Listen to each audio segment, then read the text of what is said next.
కానీ ఆలోచించొద్దా? పరిపాలన అంటే ముఖ్యమంత్రి అయ్యేదా కోతీరు అయినా కోతీరు ఉంటుందా?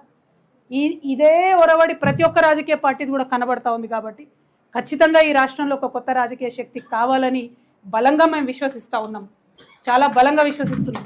అయితే వచ్చేటటువంటి కొత్త రాజకీయ పార్టీ ఆ భగవంతుడు శ్రీరామచంద్రుడి యొక్క దయతోని పేద బీద బిక్కి ఈ కులం ఆ కులం అని తేడా లేకుండా అందరినీ కలుపుకొని అందరి కోసం పనిచేసే పార్టీ అయి ఉండాలి. నేను మొన్న ఉగాది నాడు కూడా చెప్పిన, సర్వోదయం జరగాలి తెలంగాణలో, సర్వులకు ఉదయం రావాలి, అందరి జీవితాల్లో వెలుగులు నింపాలి, సర్వోదయ తెలంగాణ రావాలి, దానికోసమే కొత్త పార్టీ రావాలని చెప్పి మేము బలంగా నమ్మినాం.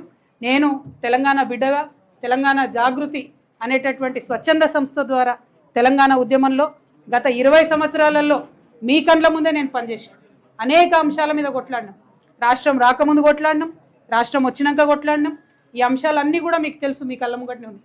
తెలంగాణ రాష్ట్రం వచ్చిన తర్వాత తెలంగాణ జాగృతి సంస్థ ఒక ఎన్జిఓగా అప్పుడున్నటువంటి బీఆర్ఎస్ ప్రభుత్వం ఒక నిర్ణయం తీసుకున్నారు. ఏంటిది అది? ఆత్మహత్య చేసుకున్న రైతులకు, ఏది ఆంధ్రప్రదేశ్లో ఆత్మహత్య చేసుకున్న రైతులకు కాంపన్సేషన్ ఇస్తామని నిర్ణయం తీసుకున్నారు. అయితే ఆ లిస్టులో ఒక 300 మంది రైతులు మిస్ అయితే తెలంగాణ జాగృతి ఆ బాధ్యతను తను తీసుకొని ప్రతి జిల్లాలో ఉండేటటువంటి ఆ 300 మంది రైతులకు 4 సంవత్సరాల పాటు 2500 రూపాయలు పెన్షన్ ఇచ్చినాం. మీకు ఆ రైతుల పేర్లు జాబితాలు వివరాలు ఇవ్వమంటే కూడా మా వాళ్ళు ఇస్తారు. అంటే ఉట్టుటికి ఇయ్యలే నేను, మా కార్యకర్తలు వాళ్ళ ఇంటికి పోవాలి, మాట్లాడాలి, వాళ్ళ పరిస్థితి ఎట్లుందో తెలుసుకోవాలి, అప్పుడే 2500 పెన్షన్ ఇవ్వాలి. ఇది తెలంగాణ రాష్ట్రం వచ్చినాక 2014 to 18 మేము చేసిన పని గురించి నేను చెప్తున్నా, ఉట్టి పనులు చెప్పట్లేదు నేను. అట్లా 1 కాదు 2 కాదు అనేకం పనులు ఉన్నాయి.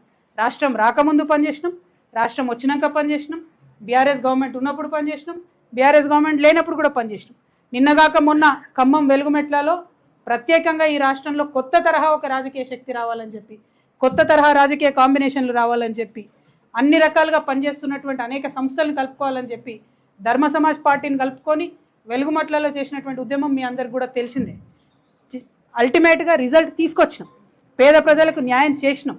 అంటే మీకు ఎందుకు ఈ మాట చెప్తా ఉన్నా అంటే, ఒక శక్తి కలిగినటువంటి సంస్థ, నిజంగా మనసులో ప్రజలకు మంచి జరగాలని కోరుకునేటటువంటి వ్యక్తులు, అటువంటి శక్తులు ఈ రాష్ట్రానికి అవసరం. కాబట్టి ఖచ్చితంగా పొలిటికల్ పార్టీ పెడతా ఉన్నాం. ఈరోజు శ్రీరామనవమి మంచి రోజు కాబట్టి మీ అందరికీ ఈ మాట చెప్పాలని చెప్పి, అది కూడా నిజామాబాద్ గడ్డ నుంచే మా సొంత ఊరు నుండే చెప్పాలని మిమ్మల్ని అందరినీ కూడా రిక్వెస్ట్ చేయడం జరిగింది. ఏప్రిల్ 25వ తారీఖు నాడు ఉదయం 10 గంటలకు ముహూర్తం ఉన్నది. కాకపోతే పొద్దున్నే 10కే ఉంది ముహూర్తం కాబట్టి మా కార్యకర్తలతో చేసుకుంటా ఉన్నాం.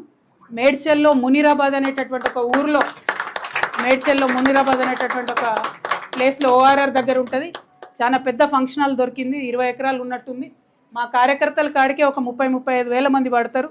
మిగతా జనరల్గా పబ్లిక్ మీటింగ్ మళ్ళీ పెట్టుకుంటాం పొద్దున 10కి. కాబట్టి మా జాగృతి వాళ్ళు సిస్టమేటిక్ కార్యకర్తలు, ప్రతి గ్రామంలో ఉన్నటువంటి జాగృతి కార్యకర్తలు, ఉద్యమకారులు, ప్రజాస్వామ్యవాదులు, ఈ రాష్ట్రంలో రాజకీయాల్లో మార్పు రావాలనుకునే వాళ్ళందరినీ కూడా మనస్ఫూర్తిగా ఆహ్వానిస్తూ ఉన్నాం.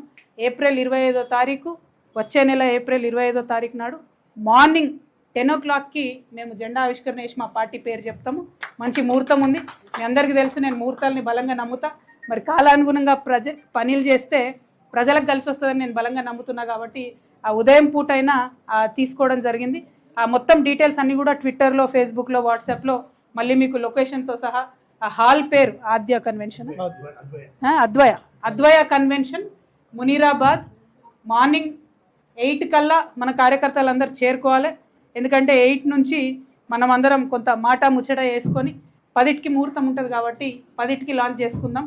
ఆ మొత్తం 18 ఎకరాల్లో కూడా మరి ప్రాంగణాలు ఎట్లుండాలి, స్టేజ్ ఎట్లుండాలి, మేము మా ప్రాంగణానికి ఎవరి పేరు పెట్టుకుంటాం. ఎందుకంటే మేము జయశంకర్ సార్ని ప్రాణంగా కొలుసుకుంటాం, మీ అందరికీ తెలిసిందే. జయశంకర్ సార్ పెట్టుకుంటాం, ఇంకా చాలా పేర్లు ఉన్నాయి, చాలామందిని గౌరవించేది ఉంది. అవన్నీ కూడా డిసైడ్ చేసి ఈ నెక్స్ట్ 28 days టైంలో మీ అందరికీ కూడా వివరాలు ఇవ్వడం జరుగుతుంది. మా దగ్గర జాగృతి నుండి ప్రతి గ్రామం నుంచి కార్యకర్తలు తరలి రావాలి. పొద్దున్నే ఉంది కాబట్టి మంచిగా పొద్దుగా లేచి సద్దన్నం తిని బయలుదేరండి. వచ్చినాక మీటింగ్ అయినా ఉడకన్నం తిందాం. కాబట్టి ప్రతి ఊరు నుంచి ఎక్కడ జాగృతి కార్యకర్తలు ఉంటే అక్కడ బయలుదేరి రావాలి. ఎవరి గురించి ఆలోచించొద్దు, మనకెవరో వచ్చి ఏదో బండ్లు పెడతారు, ఏదో చేస్తారు అనుకోవద్దు. ఇది మన పని, మన రాష్ట్రం పని, మన కోసం మనం చేసుకునే పని. కాబట్టి ఖచ్చితంగా ఈ రాష్ట్ర రాజకీయాలు మార్చాలి. ముఖ్యంగా యువ మిత్రులకు నేను చెప్తా ఉన్నాను, రిక్వెస్ట్ చేస్తూ ఉన్నాను. మనము తెలంగాణ వచ్చినప్పటి నుంచి కూడా ఇంకా కూడా జాబ్ల కోసం వెయిట్ చేస్తున్నటువంటి పరిస్థితి ఉంది. ఇప్పటి వరకు కూడా మరి యువమిత్రుల కోసం ఏం చేయబోతా ఉంది కొత్త పార్టీ అని ఆ రోజు చెప్పబోతా ఉన్నాం. యువతకు మహిళలకు పెద్ద ఎత్తున ప్రాధాన్యత ఉంటుంది కాబట్టి యువమిత్రులు మా ఆడబిడ్డలు, ప్రత్యేకించి మా ఆడబిడ్డలను నేను రిక్వెస్ట్ చేస్తూ ఉన్నా. మగవాళ్ళు చేసే రాజకీయాన్ని ఇన్ని రోజులు చూసినాం, మగవాళ్ళు నడిపినటువంటి పార్టీలు ఇన్ని రోజులు చూసినాం. మన బిడ్డ జాబ్ కోసం ఎదురు చూడాలి, మన ఇంటికి వచ్చే లోన్ కోసం ఎదురు చూడాలి, పంటకు వచ్చేటటువంటి బోనస్ కోసం ఎదురు చూడాలి. టైంకు మాత్రం ఏదెవరు ఇచ్చినట్టుగా కనబడతలేదు. కాబట్టి ఆడబిడ్డల జీవితంలో మార్పు తీసుకురావడానికి ఈ రాష్ట్రంలో ఒక ఆడబిడ్డగా మీ అందరి ఆశీర్వాదం కోరుతూ నేను ఒక పార్టీని పెట్టబోతా ఉన్నా. మా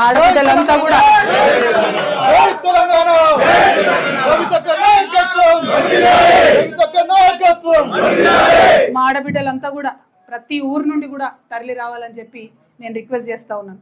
ఎందుకంటే జాగృతి నుండి ఎన్ని కార్యక్రమాలు చేసినామో ఆడబిడ్డలకి మీ అందరి దృష్టిలో ఉన్నది. మళ్ళీ కూడా గుర్తు చేసుకుందాం అన్నాడు. నిజమైనటువంటి మార్పు ఎట్లా తీసుకొస్తామో ఖచ్చితంగా ఈ రాష్ట్ర రాజకీయాల్లో చూపించాలి. అదేవిధంగా మా బీసీ బిడ్డలకు మీకు